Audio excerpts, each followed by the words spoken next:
Bienvenue. Aujourd'hui, on va plonger dans une collection de textes assez fascinante tirée de l'art de la séduction.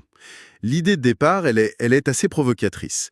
La séduction, ce serait pas juste un jeu romantique. Non, loin de là. Ce serait en fait l'une des formes de pouvoir les plus subtiles, les plus efficaces de l'histoire. Une alternative à la violence, en gros. C'est une idée qui prend tout son sens quand on remonte un peu dans le temps. Dans les sociétés anciennes, le pouvoir, c'était quasi synonyme de force physique. La loi du plus fort. Exactement. La violence était l'outil par défaut. Et dans ce contexte, les femmes, qui étaient souvent désavantagées physiquement, elles ont dû trouver autre chose. Elles ont en quelque sorte inventé la séduction comme une forme de pouvoir indirect. C'est l'art de manœuvrer psychologiquement, de persuader sans jamais contraindre. Et ce qui est fou, c'est que ce qui était une arme des sans-pouvoir est devenu la norme aujourd'hui. Ah oui, complètement. La force brute, c'est socialement très mal vu. Par contre, l'influence, la persuasion, le charme, ça, on en voit partout. Dans la politique, la pub, nos relations de tous les jours. Du coup, notre mission, ça va être d'explorer la mécanique de ce pouvoir. Les textes, ils ne parlent pas de beauté. Non. Ils parlent de psychologie, de personnages, d'archétypes.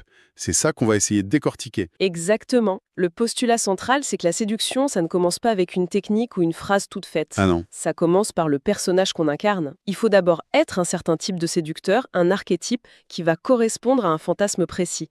Les sources en décrivent 9. On n'aura pas le temps de tous les voir, j'imagine. Non, mais on peut explorer les plus marquants, les plus puissants. Alors, commençons par le plus. Le plus fondamental, peut-être. Celui qui semble puiser dans les mythes les plus anciens. Les textes parlent de la sirène. La sirène, oui. Qu'est-ce qu'il a défini au-delà de l'image baie?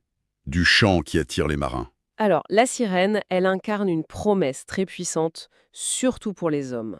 C'est la promesse de l'évasion totale. L'évasion? Oui, elle représente un monde de pur plaisir, sans les contraintes, sans les responsabilités, la routine de la vie envolée. Son pouvoir n'est pas forcément dans sa beauté, D'accord. c'est dans sa capacité à créer une illusion, un mirage de plaisir absolu.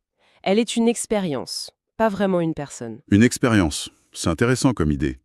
Et vous avez un exemple historique où ce n'est pas la beauté, mais vraiment cette mise en scène qui a tout fait? L'exemple par excellence, c'est Cléopâtre. Ah oui, bien sûr. On connaît tous l'anecdote du tapis dans lequel elle s'est fait livrer à Jules César. C'est célèbre. Mais ce n'est que la partie visible de l'iceberg. Ce qu'il faut comprendre, c'est que toute son approche, c'était un spectacle permanent. Une théâtralité, en fait. Tout à fait. Elle changeait tout le temps d'apparence. Un jour déesse Isis, le lendemain simple bergère. Sa voix, ses vêtements, les décors de ses rencontres, tout était calculé. Tout pour déstabiliser et fasciner.